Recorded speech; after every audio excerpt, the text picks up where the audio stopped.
வணக்கம் நண்பர்களே. நாச்சியார் திருமொழியின் 5வது திருமொழியின் 7வது பாசுரத்தை இத்தொடரில் ஜாகிர் ஹுசேன் அவர்களிடம் கேட்போம். வணக்கம் ஜாகிர் ஹுசேன். வணக்கம் சார். இந்த பாசுரம் காதலினுடைய முழு தத்துவத்தையும் சொல்லக்கூடிய ஒரு பாசுரம். ரொம்ப பிடிகே ரொம்ப அதிகமா இருக்கோ பார்ப்போம் அந்த பாசுரத்தை. பொங்கிய பார்க்கடல் பள்ளி கொள்வானை புணர்வதோர் ஆசையினால் என் கொங்கை கிளர்ந்து குமைத்து குதூகலித்து ஆவியை ஆகுலம் செய்யும். அங்குயிலே உனக்கு என்ன மறைந்துரைவு? ஆழியும் சங்கும் உன் தண்டும் தங்கிய கையவனை வர கூகிற்றியாகில் நீ சால தருமம் பெறுதி. பொங்கிய பார்க்கடல் பள்ளி கொள்வானே. பொங்கிய பார்க்கடல் பள்ளி கொள்வான் என்பவன் யார்? எம்பெருமான் ஸ்ரீமன் நாராயணனே.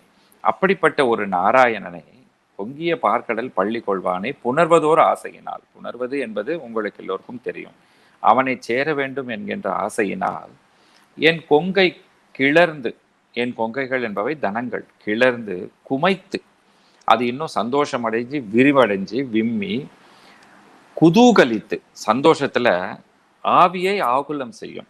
ஆவியை ஆகுலம் செய்யும்னா என்னுடைய உயிரையே போக்க வைக்கும். ஆவியை கூறு போடும். ஆவி என்று ஒன்று இருந்தால் நம்ம எல்லாரும் ஆவியை ஆகுலம் செய்யுன்றது உயிரே போற மாதிரி இருக்கு அப்படிம்போம். உயிர் எங்க போகுது? நம்ம உட்காந்து பார்க்க போறோமா என்ன? இல்லவே இல்லை. அந்த உயிர் போவது என்பது என்ன? இந்த இடத்துல அந்த அவ்வளவு கஷ்டமா இருக்குன்னு அர்த்தம். அது மாதிரி இந்த இடத்துல ஆவியை ஆகுலம் செய்யும் அப்படி என்றால் ஆவியை கூறு போடும். ஆவியை கூறு போடும். அங்குயிலே உனக்கென்ன மறைந்துரைவு? நான் சொல்றது சொல்லிட்டேன். அதனால்தான் பின்னாடி தன்னுடைய பாசுரங்களை சொல்ல கட்டண பேசி வசைவனாதே. உனக்கு தெரிஞ்சதெல்லாம், உனக்கு தெரிஞ்சதை பேச்சு என்ன எடப்படாது. ஏன்னா எனக்கு எல்லாமே தெரியும், அனைத்தும் அறிந்தவர் நாம் என்பதாக தன்னுடைய பாசுரங்கள் கட்டண பேசி வசைவனாதே. காலிகள் ஊய மழை தடுத்து கொற்றக்குடையா ஏந்தி நின்று கோவர்தனத்தினை ஊய்த்திடும் என்னுவாங்க. Because I am limitless. I am in love with a limitless timeless person. So எனக்கு எந்த விதமான கட்டுப்பாடுகளும் இல்லை. ஆதலால் என்ன சொல்றாங்க, அங்குயிலே உனக்கு என்ன மறைந்துரைவு? நானே இவ்வளவு வெளிப்படையா பேசுறேன், அது உனக்கு பேசுறதுக்கு என்ன?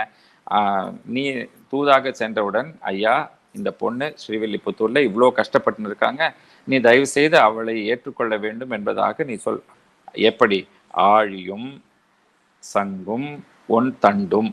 ஆழியும் என்றால் அந்த ஆழி அப்படிங்கிறது சுதர்சன சக்கரம். ஆழின்றதுக்கு 2-3 அர்த்தங்கள், நிறைய அர்த்தங்கள் உண்டு. ஆழி என்பது பேரலை, ஆழி என்பது கடல், ஆழி பேரலை என்று சொல்லுவாங்க கடல்.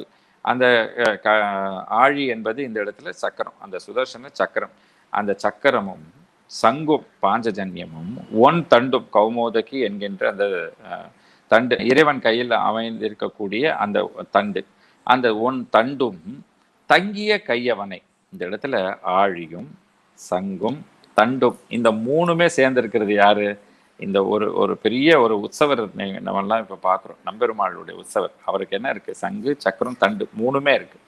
தண்டும் தங்கிய கையவனை வர கூகிற்றியாகில், அவன் இங்கே வந்தால் கூகிற்றியாகில் நீ சால தருமம் பெறுதி. அதாவது உனக்கு பெரிய புண்ணியமா போகும். முதல்லயே தன்னுடைய தலையை குயிலினுடைய காலில் வைத்து வணங்குவதாக முதல்லே சொல்லிவிட்டால், தலையல்லால் கைமாறிலேனே என்று. இந்த இடத்துல என்ன சொல்றாங்க, தான் தான் அந்த என்னென்ன புண்ணியம்னு சொல்லி சேர்த்து வச்சிருக்கிறோமோ அத்தனை புண்ணியமும் உனக்கு நான் தர்ற மாதிரி சால தருமம் பெறுதி. என்னுடைய எல்லா புண்ணியங்களும் உனக்கு நான் தந்து விடுகிறேன், தயவு செய்து அவனை வர சொல்லி கூவு என்பதாக இந்த பாசுரம். மீண்டும் ஒரு முறை பாசுரத்தை பார்க்கலாம். பொங்கிய பார்க்கடல் பள்ளி கொள்வானே புணர்வதோர் ஆசையினால் என் கொங்கை கிளர்ந்து குமைத்து குதூகலித்து ஆவியை ஆகுலம் செய்யும். அங்குயிலே உனக்கென்ன மறைந்துரைவு? ஆழியும் சங்கும் உன் தண்டும் தங்கிய கையவனை வர கூகிற்றியாகில் நீ சால தருமம் பெறுதி. ஆக இந்த பாசுரம் 7வது பாசுரம். மீண்டும் அடுத்த தொடரில் 5ஆம் திருமொழி, நாச்சியார் திருமொழி 5வது திருமொழி 8வது பாசுரத்தை சந்திப்போம். நன்றி, வணக்கம். கட்டாயம் நீங்க எல்லாம் சப்ஸ்கிரைப் பண்ணுங்க. ஃப்ரீ சப்ஸ்கிரிப்ஷன் தான்.